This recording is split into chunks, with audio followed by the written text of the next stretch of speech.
इंतजार खत्म भइल। पावर स्टार पवन सिंह के गाना आज मार्केट में आ गईल, जौन की पूरा सवेरे से ही धूम मचौले बा।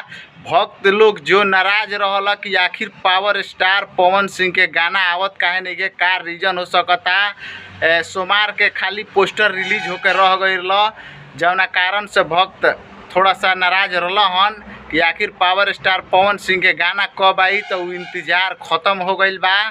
आज पावर स्टार पवन सिंह के फुल गाना रिलीज हो गईल बा, जौन कि हमू सुननी ह। बहुत ही बढ़िया गाना बा, जौना के साथे गईले बाड़ी शिवानी सिंह।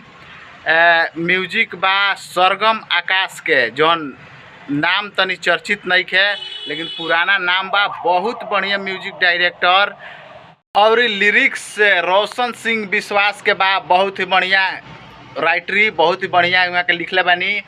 कुछ दिन पहले ही आई रहा खेसारी भैया के मजनुआ के पैसा से बोलबम, मजनुआ के पैसा से जाए बोलबम, ऐसा ही कुछ गाना रहा जौन बोल बढ़ले बा। माने बाबा धाम भी जइहन खेसारी भैया तो मजनुआ के पैसा से जइहन, ऐसे कि इनकर लगे पैसा बा ना, और पैसा ख़त्म हो गई बा।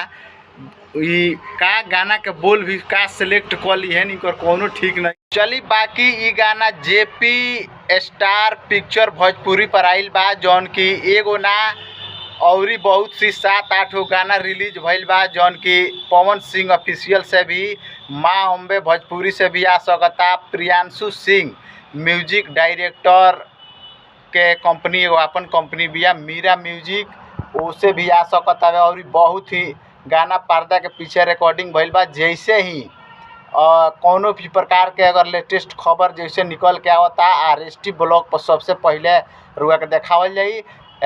वीडियो के सबसे ज़्यादा लाइक शेयर कमेंट सब्सक्राइब करी और वीडियो का आनंद ली। तब तक खातिर मिला तनी सन अगला वीडियो में। नमस्कार।